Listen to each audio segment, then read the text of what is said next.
সুতপা এবং সুমনা দুই বোন ছিল। সুতপা ছিল খুবই শান্ত স্বভাবের, আর অন্যদিকে সুমনা ছিল অত্যন্ত দাম্ভিক স্বভাবের একজন মহিলা। এখন তারা দুজনেই সংসারী এবং তাদের একটি করে করে ছেলেও আছে। ছেলেদের বিয়েও হয়ে গেছে। একদিন সুতপা সুমনাকে ফোন করে। সুমনা, এই সংসারে আমি আর পেরে উঠছি না রে। এই সংসার ছেড়ে আমি চলে যাব। আমি বৃদ্ধাশ্রমে চলে যাওয়াই ভালো। তুই জানিস আমার ছেলে আর আমার বৌমা আমার সঙ্গে কি ধরনের ব্যবহার করে। আমার ছেলেটাও বদলে গেছে বৌমার পাল্লায় পড়ে। কেন রে, কি হয়েছে? কই এতদিন তো কিছু বলিসনি। কি হয়েছে ব্যাপারটা খুলে বল তো আমাকে। সুতপা পুরো ঘটনা খুলে বলে তার বোনকে যে তার ছেলে এবং বৌমা তার সঙ্গে অত্যন্ত বাজে ব্যবহার করে। এমন সময় সুতপার বৌমা সুতপার কাছে আসে এবং সুতপা ভয়ে ফোনটা রেখে দেয়, কিন্তু ফোনটা অন অবস্থাতেই ছিল। আপনি কি সারাদিন ঘরে বসে বৌমার নামে নিন্দে করে বেড়াচ্ছেন সবার কাছে? দেখুন মা, আমি কিন্তু আপনাকে খুব সাবধান করে দিচ্ছি। আপনি কিন্তু এরকম ফোন নিয়ে যদি লোকের কাছে আমাদের নামে বদনাম করে বেড়ান, তাহলে কিন্তু আপনার এই যে ফোনটা আছে এই ফোনটাও কিন্তু আমরা আর দেবো না। কেননা ফোনের রিচার্জটা কিন্তু আমার স্বামী করে দেয়। আর এই সমস্ত কথা না বলে এখন যান। মালতী আজকে আসেনি, বাসনগুলো ধুয়ে ফেলুন। আর কতদিন এরকম পায়ের ওপরে পা তুলে খাবেন? আমার তো মালতীকে রাখারই কোনো ইচ্ছে ছিল না। আপনি এমন নাটক করলেন কয় মাস আগে শরীর খারাপের, যে বাধ্য হয়ে না মালতীকে রাখতে হলো। তারপর তো আমাদেরকে কতগুলো করে টাকা গুনতে হচ্ছে মালতীর পিছনে। এতগুলো টাকা যদি মালতীর পিছনেই গুনবো, তাহলে আপনাকে কেন রাখা হয়েছে? আপনি তো কোনো রোজগারও করেন না, কিছুই করেন না। এই বলে সুতপা দেবীর বৌমা শপিংয়ের উদ্দেশ্যে বেরিয়ে যায়। ওইদিকে সুমনা সমস্ত কিছুই শুনতে পেয়েছিল, যেহেতু ফোন অন অবস্থাতেই ছিল। তারপর সুমনা সুতপাকে বলে, দেখ দিদি, তুই যদি এরকম পড়ে পড়ে মার খাস, তাহলে কিন্তু তোকে কেউই বাঁচাতে পারবে না। আমাদের ছেলেমেয়েরা যখন ভুল পথে চলে যায়, তখন আমাদের কিন্তু বাবা মা হিসেবে সঠিক পথে তাকে নিয়ে আসার দায়িত্ব আমাদেরকে নিতে হয়। তাই তোর ছেলে এবং বৌমা ভুল পথে চলে গেছে, তাই তুই ওদেরকে সঠিক পথে নিয়ে আসার জন্য একটু চেষ্টা কর, একটু কড়া হ।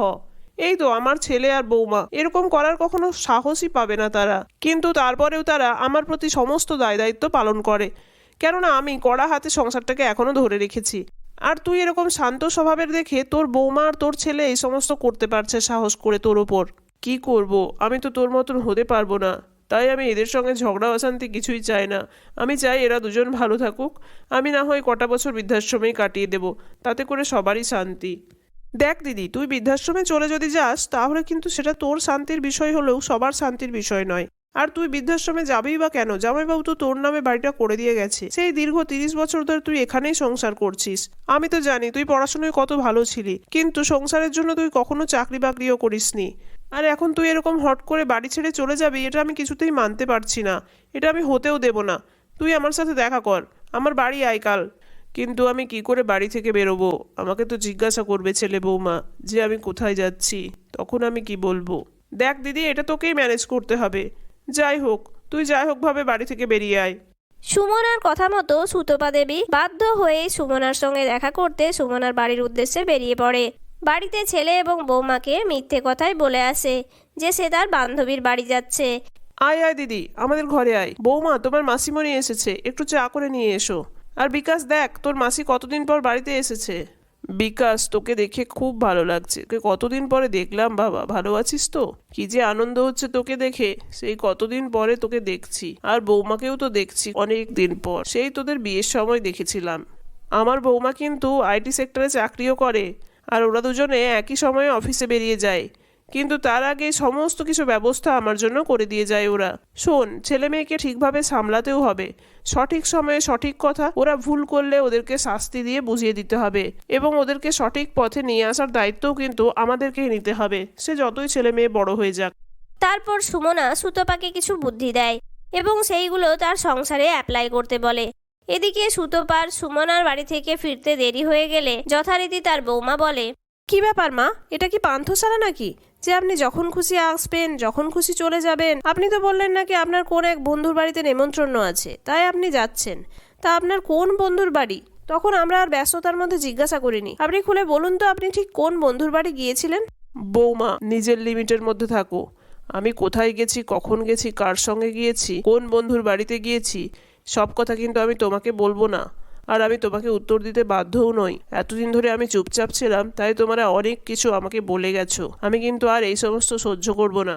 তাই আজকে থেকে আমার বাড়িতে থাকতে গেলে আমার কথা মতোই চলতে হবে। যাও, এক্ষুনি আমার জন্য 1 কাপ কফি বানিয়ে নিয়ে এসো। আর আমি এখন এখানে কফি খাবো না, আমার রুমে খাবো।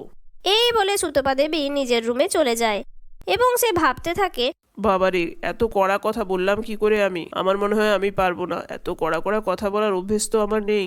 বৌমা নিশ্চয়ই খুবই কষ্ট পেয়েছে। যাই হোক, বৌমার কাছে একটু ক্ষমা চেয়ে আসি। তখনই তার সুমনার কথা মনে পড়ে। সুমনা তাকে কিন্তু শক্ত হাতে সমস্ত ব্যাপারটা ডিল করতে বলেছে, তাই সে তার অনিচ্ছা সত্ত্বেও এই ব্যবহারটা তাকে চালিয়ে যেতেই হবে। কি ব্যাপার বলো তো, তোমার মায়ের আবার কি হলো? এতদিন তো মুখে কোনো সাড়া শব্দই পাওয়া যেত না। একটা বন্ধুর বাড়ি থেকে ঘুরে এসেই ওনার যেন কেমন আচার আচরণ বদলে গেছে না? তুমি কি খেয়াল করেছো? শোনো, আমাদের কিন্তু আর বেশি সময় নষ্ট করা উচিত নয়। আমরা যে প্ল্যানটা করেছি সেই প্ল্যানটাকে সাকসেসফুল করার সময় চলে এসেছে, কিন্তু নইলে কিন্তু খুব দেরি হয়ে যাবে। আসলে সুতপা দেবীর ছেলে এবং বৌমা দুজনে মিলে প্ল্যান করেছিল যে সুতপা দেবীকে শেষ বয়সটা বৃদ্ধাশ্রমে পাঠিয়ে দেবে এবং নিজেরা আরাম করে থাকবে। এই বৃদ্ধাশ্রমে যাওয়ার ব্যাপারটা সুতপা দেবী কিন্তু আগে থেকেই আঁচ করে ফেলেছিল, তাই সে মনে মনে প্রস্তুতি নিয়ে ফেলেছিল বৃদ্ধাশ্রমে যাবার। কিন্তু তার আগে তার ছেলে বৌমাকে সঠিক শিক্ষা দিয়ে যেতে হবে বলে সে কিছুদিন সংসারে থেকে যায়। যদিও সুমনা তাকে সংসার ছেড়ে যেতে না করেছিল, তাও সে মনে মনে ঠিকই করে নিয়েছিল যে সে বৃদ্ধাশ্রমে যাবেই, কিন্তু তার আগে তার ছেলে বৌমাকে সঠিক পথে নিয়ে আসবে। পরের দিন থেকেই শুরু হয় সুতপা দেবীর নতুন আচার আচরণ। এত বেলা পর্যন্ত পড়ে পড়ে ঘুমাচ্ছ কেন বৌমা? মালতী তো কখন চলে এসেছে, কাজ করে দিয়ে চলে যাবারও সময় হলো। আমার বেডটিটা কে দেবে? তুমি তো অফিসেও যাও না, আমার ছেলেই অফিসে যায়। সারাদিন বাড়িতে বসে কী বা করো? শোনো, যা করে এসেছো, আজকে থেকে কিন্তু এই সমস্ত নিয়ম কানুন মেনে চলবে, যেটা আমি তৈরি করে দেব। এত শপিংয়ে যাওয়া চলবে না প্রতিদিন। আর বাড়ির রান্নাটা কিন্তু তোমাকেই করতে হবে, কেননা আমার ছেলের ওই বাইরে খাবার খেয়ে খেয়ে ভীষণভাবে শরীর খারাপও হয়ে যাচ্ছে।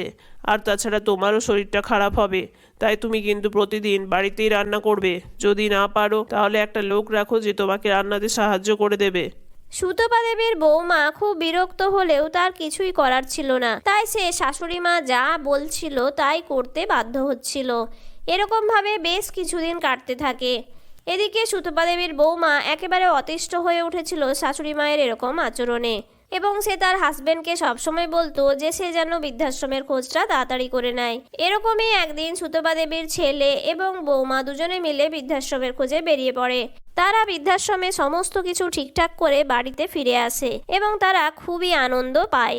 সুতপা দেবী তারা বাড়ি আসার সঙ্গে সঙ্গে তাদের কিছু লাগবে কি না লাগবে সেগুলো দেখাশুনো করতে থাকে। এরকমভাবেই বেশ কিছুদিন চলতে থাকে। হঠাৎ করেই সুতপা দেবীর বৌমা ভীষণভাবে অসুস্থ হয়ে পড়ে এবং সুতপা দেবীর ছেলের চাকরিটা হঠাৎ করেই চলে যায়। তাই তার ছেলে এবং বৌমা দুজনেই খুব কঠিন পরিস্থিতির মধ্যে দিয়ে যাচ্ছিল। সুতপা দেবী তার বৌমাকে নিজের সেবা শুশ্রূষার দ্বারা ভালো করে তোলেন এবং তার যা জমানো টাকা ছিল সেই টাকা তার ছেলের হাতে তুলে দেয় ব্যবসা করার জন্য। সুতপা দেবীর ছেলে এবং বৌমা সুতপা দেবীর এরকম আচরণে একদম অবাক হয়ে যায় এবং তারা তাদের নিজেদের ভুল বুঝতে পারে। হঠাৎ করেই একদিন সুতপা দেবী তার সমস্ত লাগেজপত্র নিয়ে বাড়ি থেকে বেরিয়ে আসে। সুতপা দেবীর বৌমা সুতপা দেবীকে জিজ্ঞাসা করেন, কি ব্যাপার মা, আপনি এত সকাল সকাল এত ব্যাগ নিয়ে বেরিয়ে এসেছেন কেন বাড়িতে? কোথাও কি আপনি যাচ্ছেন? হ্যাঁ বৌমা, আমি একটু যাচ্ছি। আমার খোঁজ খবর তোমরা বিশেষ কিছু করো না, আমি বৃদ্ধাশ্রমের উদ্দেশ্যে বেরিয়ে যাচ্ছি, যেটা তোমাদের প্রথম থেকেই প্রার্থনা ছিল। আমি তোমাদের সঙ্গে এরকম আচরণ করেছি শুধুমাত্র তোমাদেরকে সঠিক পথে নিয়ে আসার জন্য। দেখো, আমরা বাবা মারা অনেক কষ্ট করে ছেলে মেয়েদেরকে মানুষ করে তুলি, আমরা অনেক আশা নিয়ে মানুষ করে তুলি, কিন্তু আমাদেরকে এত আশা না করে আমাদেরকে সঠিক শিক্ষাটা ছেলে মেয়েদেরকে দেওয়া দরকার, যেটা দিতে হয়তো আমি ব্যর্থ হয়েছি, তাই আমার ছেলে এরকম তৈরি হয়েছে। এখন আমি অনেক খুশি, কেননা তোমরা নিজের ভুল নিজেরা বুঝতে পেরেছো।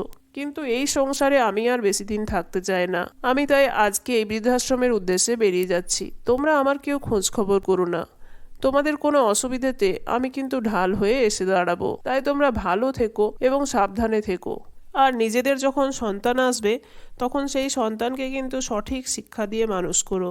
আমি এবার এলাম। তারপর সুতপা দেবী বৃদ্ধাশ্রমের উদ্দেশ্যে বেরিয়ে যায় এবং তার ছেলে ও বৌমা নিজেদের আচরণে খুবই দুঃখ পায়। বন্ধুরা, আমাদের গল্পটি তোমাদের কেমন লাগলো কমেন্ট করে অবশ্যই জানিও। যদি ভালো লাগে তাহলে একটি লাইক করো, আর চ্যানেলটির ভিডিওগুলি ভালো লাগলে চ্যানেলটিকে সাবস্ক্রাইব করে পাশে থাকার অনুরোধ রইল। ধন্যবাদ।